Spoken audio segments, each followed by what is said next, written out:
Welcome back to the Playdate by Freshly Picked. I'm your host, Susan Petersen. And I'm your host, Kaitlin Hansen.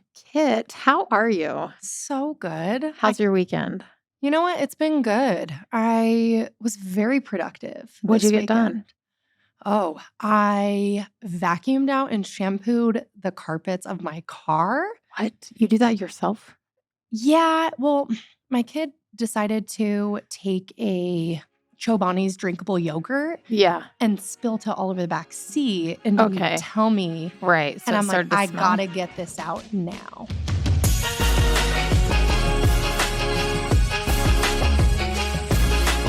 Does yogurt stop growing after it's out of the container, or does it keep growing? That I'm not sure. I just was like, who the freak is eating Greek yogurt in the car? And I searched and I had my seat laid down and I didn't even know that she had spilt it. So it was squished between the seat. Uh-huh. Sounds like a perfect place to grow yogurt. Oh, yeah. Bacteria. Oh, yeah. Yeah. We're culturing something for sure. You were culturing it. Yeah. Okay. And I love to get my car shampooed, but I've always told Christian that we can't, that it's like not doing it. Yeah, we can't do it. We're not able to do it. So we have I mean, that's because you guys are smart. the clean guys come over and do it. Yeah, the I said detail, so mobile many detail. swear words. I was just like, just ticked while I was doing it. So it might have made you happier to have the detailers come. No, it definitely would have. I'm like, I don't enjoy cramming myself in the third row. But, Yeah. we did it. I'm trying to think what else we did. I'm going to London on Tuesday. So just trying to get With or without your children? No kids. Wow. Yeah, I'm so excited for 10 days. Couples trip, just you and your man. Me and my husband. Yeah. Okay. So excited. That is so fun. It'll be good. So my mom and my mother-in-law are splitting up the time taking the girls. Oh, 5 nights apiece. Yeah. Easy. I'm Done. like, it'll be good. If Yeah. they get sick of them, I'll take them for a few nights. I'll give them your number. I'll drop the contact. She'll tell her kids and they'll be like, we don't want to go to grandma's. We want to go to Susan's. Oh, no, they will because they're obsessed with you. Right. Well, who isn't, obviously. Yeah. Liv actually, so my almost 5-year-old drew a picture and I thought it was me. She was like, Mom, I made this for you. And I was like, oh my gosh, is that me? And she goes, no, it's Susan. And I'm like, okay, I'll give it to her. Well, listen, it's so much easier to love the lady that every time you go to her office, you either get stickers, shoes, or treats. Sometimes all three. Always, yeah. She just laughs at everything you do. And you only see her for like an hour a week. Yeah. As opposed to like your mom who you see all day. Yes. And she yells at you for spilling Chobani yogurt in the back of the car. Yeah. So, I mean, if I was in their place, no offense, Kit, but I would like me too. Yeah. No, I mean, I like you. So. But I feel like you'll have that opportunity to be that way with my children. To be cool. Yeah. Yeah. To be cool. In my church calling, I do the babies too. Oh. I do the 12 Okay. to like the Nursery's nursery fun. age. Yeah. Yes. Yeah. And they come in, they're there for an hour. We just eat crackers and Jump up and down for Jesus. jump up and down for Jesus. And then we play with Play-Doh. Basically, though, I have 12 little bosses when I'm in there. Yeah. Love that. They just boss me around the whole time. That's cute. And then they leave and I go home and take a nap. And you're like, And "See ya." Sundays are also for napping. Oh, I have to have a nap. If I don't have a nap on a Sunday, it wasn't that good of a Sunday. How long do you nap when you're a napper? Oh, I mean, by choice, I would nap for like 5 hours. Okay. But usually I'll get like an hour and a half, Okay. which is that's good. so nice. Yeah. If I can keep it around 2.5 hours, I feel great and I can sleep that night, no problem. Yeah. If I go over that, like 3 or 4 hours, I'm screwed. Yeah. Under that, no one wants to see me. I like to like wake up in another dimension Yes. where I'm like, what year is it? Like that's a sure It's sign the of a good nap. afternoon, not a morning? Yeah. Yes. You still have a Yes. whole day. Yeah. Yeah. I came home, took a nap. You got your nap in? Got my nap in. Yeah. This weekend I did nothing. Absolutely nothing because, Good. well, I cleaned my house, but I love to clean on the Yes, weekend. that's your It's like thing. my favorite thing. I don't know why. It just like puts me in a good spot. Yes. But we had an event on Friday at Freshly Picked. Kit is, I keep calling you my assistant, and then I'm like, but you're so much more. I'm good with Your EA, my I'm EA. great with anything. She's my boss. She bosses me around. She's my executive assistant. And we had been planning this event for a long time. we launched a new product, or we're launching a new product. When this comes out, it would have launched. There are birthstone bracelets. But what we did for the PLKs was that, which is product launch kit if you're listening, is we had the birthstone bracelets. And then my team and I went through everyone's Instagram, Facebook. Some of the women there have children as old as me. So it was like, You did some digging. it was a chore. It was hard. And we found brand new, freshly pictures of Cute. these babies. I gave Kit hers. Oh yeah, I'm like, if I wasn't on sertraline, Mhm. Zoloft, Yeah. I would have cried. Yeah, but it I helps can't. you. Yeah, you can't cry when you're on Yeah. sertraline. But I'm like, on I it too. got a little misty. Yeah, no. I saw some tiny little misties right here, and then they went away. But still, so yeah, what we took was their birthstone bracelet, and then on top of it, we put their fresh baby picture we had printed out. And then the birthstone bracelet belly band on it says, "Remember the month you fell in love." So we had all these wonderful influencers at the Yeah. event. And it was a good pick. There were some women there who had been Freshly Picked supporters forever. And then there were some new influencers. So we just wanted to have kind of this dynamic group of women who had been with Freshly Picked through the ages. Because Yeah, this is our 15th year. that's wild. Like, isn't that crazy? I've owned Yes. Freshly Picked for 15 years. So I am a control freak. I don't know if you know this about me. I mean, same. That's why we're friends. But I was like, okay, we're going to do this in a cool way. So I had the box, we passed out the boxes once everyone had gotten their food, sat down. And then I was like, okay, everyone needs to open these at the same time. So everyone opened them.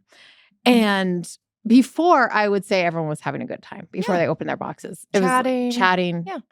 But the energy in the room completely shifted once they opened their and you could feel boxes. it. Yes. Yeah. And it was like this instant connection where Yeah. everyone just wanted to share their birth stories. Yes, I like could hear it like them like firing off. Yes. Everywhere. Like, oh, this is he was 10 pounds or whatever. Yes. Yeah.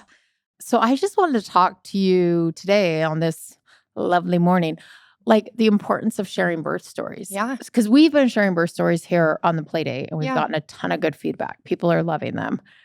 And I never tire of birth stories. I No. feel like it's something I could listen to over and over and over and over again. Same. That's like the right after somebody has a baby, like that I know in my life, I'm like, okay, tell me about the birth. Mm-hmm. And like, I never get sick of sharing mine. Mm-hmm. And I think people feel the same way too. Yeah. And I do feel like it is this moment that you fell in love. Yeah. I've shared mine a little bit, but like my birth stories are horrific. My first one was. They were both terrible, but they were also the most fun I've ever had. Yeah. So it was like these two things that are true. And I feel like, why as women, especially when you're pregnant, why do you crave them so badly? Yeah. Well, I think one thing is like when you share your birth story, it's like a way to relate to somebody Mm-hmm. and like a common, I don't know, like a common ground. Even if the birth is very different than somebody else's, it's like, hi, this is something that we both share. Yeah. And then I think people just like to hear how it is different. And I think like, what kind of things would you do different next time? Or, oh, that's a good idea. Or Yeah. I think people just love to hear and talk about it. Yeah. I also feel like your first one is kind of the induction into motherhood. Yes. Whether you have your own baby or you use a surrogate or you adopt, whatever it is, Yeah. that like getting your baby story is like you're beat into it. It's like a Yeah. gang. Yes. You got to beat in, beat out. Yeah. But I do feel like it's this moment we all can share and treasure in each Yes. other and hold space for the other person too. For sure. Yeah. And like whether it's good or bad or whatever. One thing so with my first, Mhm. with Liv, my almost 5-year-old, nothing really like went as planned. I ended up having an emergency C-section. I was like super, like it was very traumatic. And I felt like very robbed of that birth until one of my girlfriends was like, hey, just because you didn't have the birth that you wanted, she's like, you can like reinvent that and like do something special. Like if you wanted to light a candle, light a candle. If you wanted to turn on certain music and like right when you take them home and like have that, like recreate your birth in your like first moments. And I was like, that's such good, I don't know, that's such good advice. Like make your own separate memory if it is, like if your birth story is traumatic or whatnot too. I love that. I also feel like we've all been there where we've shared our birth story with Yeah. someone who didn't hold space for it. Yeah. I had to have C-sections with both my kids, and I've talked about that on here, Mhm. why, but my anatomy is a little different. No, I don't have 2 uteruses, but that's fine if you do. Yeah. But my, both my pelvic and my tailbone are shaped in a way that I would have to break one of them or both of Oof. them to have a baby. So I can remember a midwife, and I don't think she had kids yet. Like, I Okay. think she was sans children. But she told me, "Oh, if I would have delivered your babies, I could have gotten them out of you vaginally." You're like, that's not helpful. I know, right? And I Yeah. can and we all remember those little digs where it's like, "Wait a minute. I don't feel like it was a failure." No, Like, I don't feel like a C-section birth is a failure. absolutely not. I feel like definitely there are some challenges that you have to overcome Yeah, once you have a C-section birth, but I felt great because I had 2 healthy children. for sure. I'm like, and that is the most important, I think, Right. is like if mom and baby are healthy, like that's the end goal. That's Mhm. what we should all be aiming for. Mhm. And then even when I've had friends who've lost their children in birth, Yeah, and even that is like figuring out how to hold space for that type of person. for sure. Because I just said that if mom and baby are happy, it's successful. I definitely don't want to take away from anyone who's had Loss. loss. Yeah. Because success is not the name of the game. And No. I apologize right now for, I'm not going to take this out because I think it's important that we all learn together. Because I wouldn't look at that person and say, oh, you're an unsuccessful No. mother. No, absolutely not. No. And things outside of your control and trauma and all of that, like figuring out how to hold space for everyone, I think is the goal there. Oh, for sure. And then one thing I was going to say too, just kind of shifting into gears, I feel like when you're pregnant or like right after you've had a baby, it's like you crave just like listening to all the birth stories. Yeah. Especially if it's your first, because you're like, I have no idea like what's going to happen. And I think that's like where you get a lot of like your knowledge. And I think knowledge is power, Mm-hmm. especially going into, having a baby of like knowing what I should ask for, what I shouldn't, what, how to advocate for yourself too. I think just sharing your story is so helpful and empowering for yourself and for other mothers. Yeah. And birth and motherhood has always been an oral transfer since the beginning of time. Like that's how information was passed down Totally. through generations.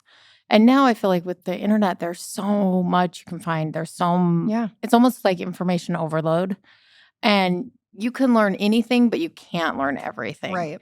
And so if I was pregnant right now, back to you can come home and have the birth of whatever, I would be looking for those positive voices For sure. of women who either had a lens that I wanted to borrow and look through, Mm-hmm. or who I felt embodied the type of like the way that they talked about it, I wanted to adopt. Yeah. I like that. Because I think something you and I have also talked about, it's so easy to be negative about motherhood. Oh, yeah. And it's so easy to be negative about any phase of life, but Yeah. specifically motherhood, it's so easy to poo-poo on it. There's a lot of hard. Totally. I mean, I won't name names, but one of us was cleaning poop out of a drain and it was not me. That was so fun. You know what? The drain got cleaned. The So, drain like, got cleaned. win-win. The back seat got cleaned. The back seat got cleaned. Everything got cleaned. We're better for it. And so it is by far not glamorous. It is No. the least glamorous thing I've ever done. But I would say for me, I also am so far out of the baby stage that I can just look at it with rosy glasses Yeah. and just be happy. But it is the most fulfilling. And I hope that when life gives me stuff that is fulfilling, beautiful, growth enhancing, and hard, that I focus on the good stuff and not just the crappy stuff. Yeah. Because then I just want to be the type of receiver that receives the good too. For sure. And I think that that's contagious for other mothers too. And I think that the more that you can surround yourself with people that are positive and choose to look at it as something that's beautiful, I think that you pick up like off of that. And I don't know, just like sparks, I don't even know, domino effect. Is that the right word? Yeah. Yeah. It's contagious. Yeah. Yeah. I like it. All right. Well, Kit, we are going to be changing the format here a little bit. Yeah. Kit and I are still working on it. She's getting ready to go on a big trip. So when she gets back, we will kind of be putting stuff into motion. Nothing's going to change significantly. It's just going to be little changes. We've gotten some feedback. We've launched this. We've thought about it. We've sat with it. And there's just some things that we want to do differently that I think you guys will all enjoy and love. So be sure and stay tuned. Okay, well, thanks for listening. Thank you.